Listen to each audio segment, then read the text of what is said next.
Jnanakosha, Puranas, Introduction. Sargascha pratisargascha vamsho manvantarani cha vamshanucharitanchaiva Puranam Panchalakshanam. Padma Purana, Shrishti Kanda 3. Sri Rama kills Shambhuk. After killing the demons, King Ravan, Sri Ram returns to Ayodhya. Many sages had arrived there to bless him on the occasion of his crowning ceremony. Sage Vasistha was one of them. As Sri Ram was conversing with the sages, a Brahman arrived there with the corpse of his son and wailed, "O son, your death is certainly due to some flaw of Sri Ram. Now your mother and I have decided to give up our lives as there is no point in living." Sri Ram's heart was filled with grief and he asked Sage Vasistha as to how the Brahmin could be helped. Sage Vasistha revealed to Sri Ram that the Brahman's son had died a premature death because of Shambhuk. Vasistha said, "Shambhuk is a Shudra by birth, but he is doing an austere penance. Shudras are not entitled to do penance in all the 3 yugas except the Kali Yuga. So only his death can bring back the Brahman's son alive." Sri Ram instructed both his younger brothers Lakshman and Bharat to look after the state's affairs in his absence and went in search of Shambhuk boarded on his Pushpak Viman. Sri Ram saw a man doing penance at the shore of a reservoir. He landed his Pushpak Viman and went near that man. He introduced himself and inquired about the man's identity. Sri Ram asked, "Why are you doing such an austere penance? Who are you?" Without moving, the man replied that he was a Shudra named Shambhuk. He said, "I am desirous of attaining to Devalok and hence I am doing this penance." Sri Ram took out his sword and severed Shambhuk's head. All the deities hailed Sri Ram and the Brahmin's child became alive once again. Manifestation of Ganesh and Kartikeya. Once before taking her bath, goddess Parvati anointed unguent on her body and while removing it created a human form from the accumulated dross. The head of this human form resembled an elephant. Parvati then playfully immersed the human form into river Ganga. But to her sheer amazement, the human form became alive and of enormous size. She accepted him as her son and he was none other than elephant-headed deity Ganesha. Once Lord Shiva became so deeply fascinated by her concert, Parvati, that he did not come out from his palace for 1,000 years. The deities became worried and sent Agni to find out the reason. Agni disguised himself as a parrot and entered the palace where Shiva was enjoying privacy with Parvati. Meanwhile, Parvati went at the bank of a reservoir to quench her thirst. After reaching there, she saw 6 divine women, Matrikas, carrying water in the leaves of lotus flower. As Parvati was thirsty, she requested them to give some water. The Matrikas agreed on the condition that a son born to her should also have to be accepted as their son. Parvati gave her consent. The Matrikas gave Parvati water to drink. Hardly had Parvati finished drinking water than a divine child emerged out of her from her womb. The child possessed various weapons like trident, Shakti and a noose in his hand. He was none other than Kartikeya. The deities appointed Kartikeya as the commander of their army. During that time, a mighty demon named Tarakasura used to torment the deities. Kartikeya killed the demon on the request of deities. An ideal Brahmin and the significance of the Gayatri mantra. Describing about the qualities of an ideal Brahmin, Sage Pulisya said, once Narada had asked Lord Brahma as to who was worthy of receiving Vishnu's blessings. Lord Brahma had told Narad that Lord Vishnu showered his blessings on those who engaged themselves in the service of Brahmins. A Brahmin should be virtuous and well versed in all the scriptures.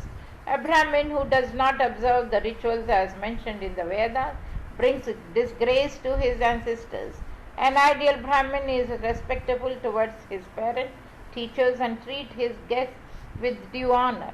He never aspires for women other than his wife and chants the sacred Gayatri mantra every day. Goddess Gayatri is said to have manifested in the lineage of Sankhyayan.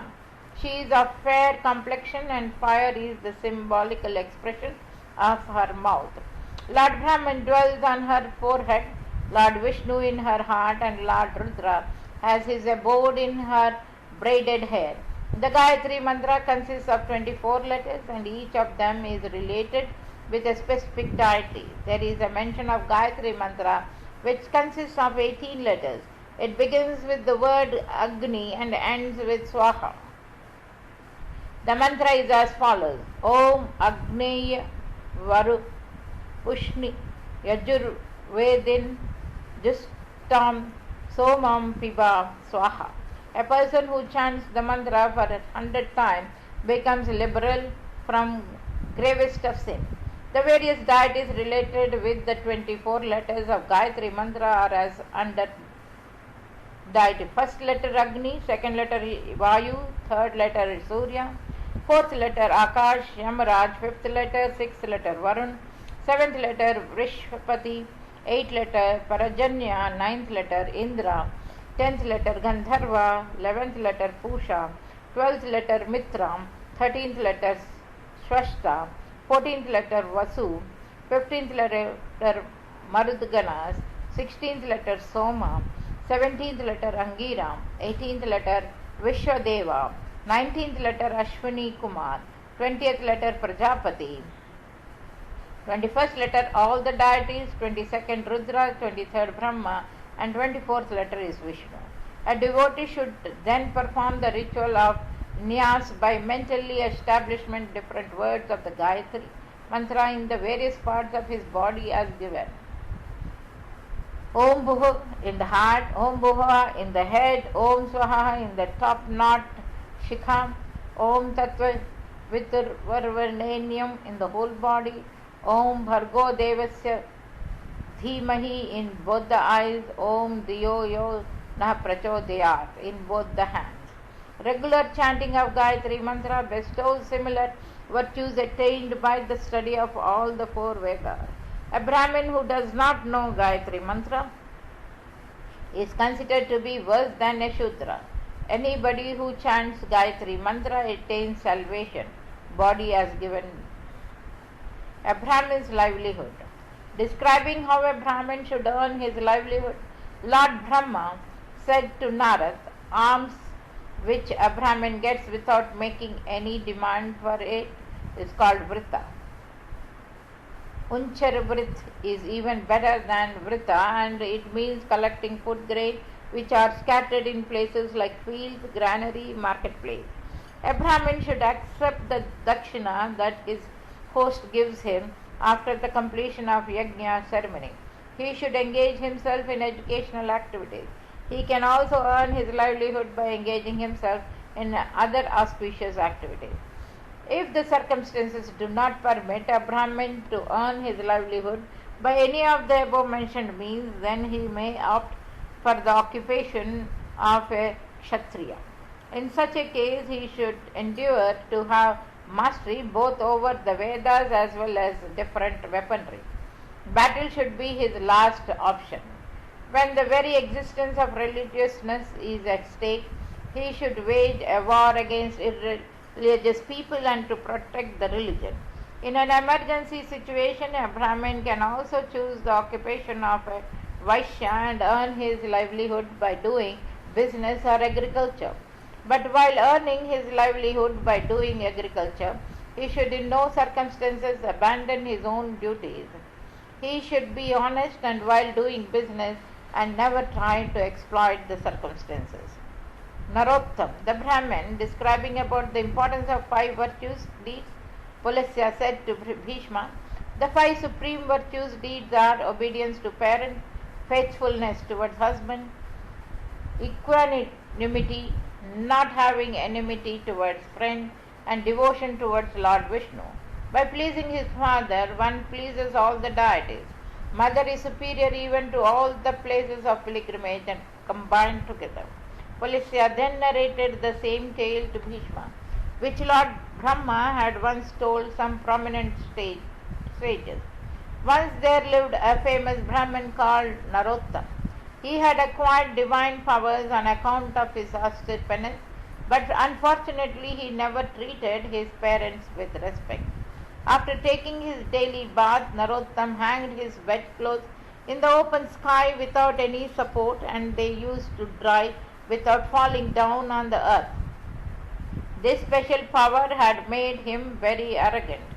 One day a crane flying in the sky passed dung on his face, which made him very furious.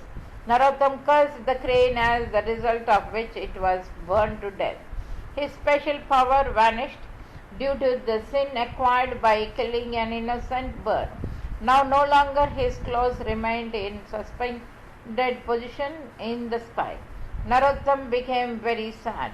Suddenly he heard a heavy voice instructing him to see a Chandala named Mook. His discourses would be beneficial for you, said the heavenly voice. Narottam went in search of Mook, the Chandala, and found him in the servitude of his parents. Mook was a great devotee of his parents, and his total devotion towards his parents had blessed him with an extraordinary power. His house used to hang in the air without any support. Narottam was deeply amazed at this wonderful sight. He wanted to know how Mook had acquired such divine powers, but Mook requested him to wait, which made Narottam very angry. Mook then told Narottam, I can talk to you only after attending to my parent. I am not that crane which was charred to death by your curse. If you don't have time, then go and meet that faithful wife. She will answer your questions. Narottam did not know where that faithful wife lived, so he stood there wondering what to do next. Suddenly Lord Vishnu emerged from Mook's house disguised as a Brahmin. He took Narottam to the faithful wife's house. All along the way Lord Vishnu preached Narottam on the qualities of a chaste woman. As both of them were about to reach that chaste woman's house, Lord Vishnu disappeared, leaving Narottam all alone. Narottam requested the woman to enlighten him on the finer points of virtuosity, but the woman was busy attending her husband and requested him to wait. Narottam threatened to curse her, to which the woman replied, I am not that crane whom you had cursed. If you are in a hurry, then you can go and meet Dharma Tuladhar. He is an honest businessman and is capable of answering your queries. Lord Vishnu once again appeared from that woman's house disguised as a Brahmin. Narottam asked him as to how were both Mook and faithful wife aware of the incident in which the crane was charred to death. Lord Vishnu told him that both of them had acquired this special power by the virtue of their respective religiousness. Lord Vishnu and Narottam proceeded towards the place where Dharmatuladhar did his business transactions. As they were about to reach the place, Lord Vishnu disappeared once again, leaving Narottam all alone. Narottam saw Dharmatuladhar busy in his dealings. With total honesty, he requested him to reveal as to what made the wet clothes to hang in the air without any support.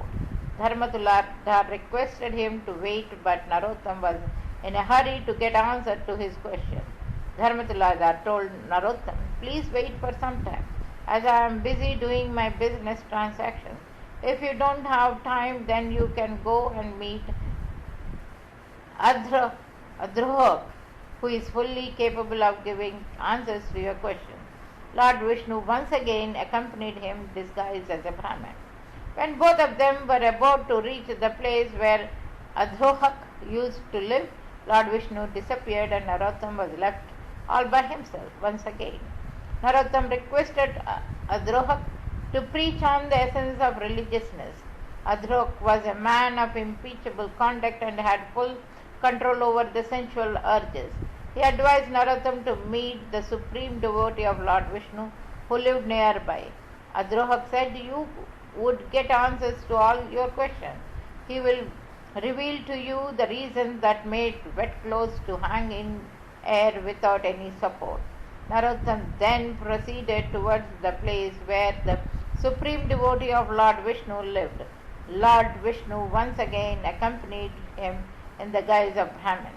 After reaching there, Narottam expressed his desire of seeing Lord Vishnu. The supreme devotee took him to a temple situated inside the house premises. Narottam was amazed to see the same Brahman who had been accompanying him all along the way, sitting on the lotus flower. He realized that the Brahman was Lord Vishnu himself. Lord Vishnu blessed him and said, "Be respectful towards your parents. If you want to attain to my abode, I dwell in the houses of people who are virtuous, truthful, possess equanimity, and who have full control over their passion. This is why you found me present at the homes of Chandala, Tuladhar, and Adroha." Narottam realized his mistake and decided to be in the servitude of his parents for the rest of the life. Significance of Rudraksha, Amla, and Tulsi. Once, while describing about the importance of Rudraksha to the sages, Vyas said, "One who wears a Rudraksha rosary is supreme among all human beings. The mere sight of such a holy man absolves people of their sin. A Rudraksha bead bears features of a linga and yoni on its surface. One should not wear a Rudraksha on which above mentioned features are absent. Similarly, two joint beads should never be worn.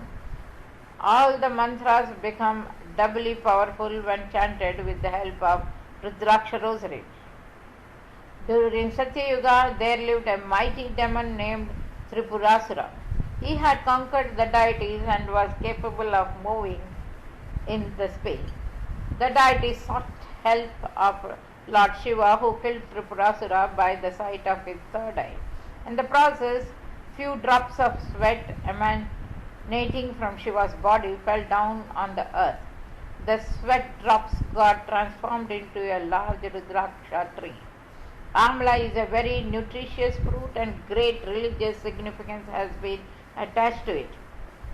Amla fruit is very dear to Lord Vishnu and its use on the auspicious day of Ekadasi brings unmatched virtue. A person who regularly eats amla enjoys a long life. The following tale adequately describes the religious importance of amla. Once upon a time, a Chandala went into the forest for hunting. He hunted many deer and birds.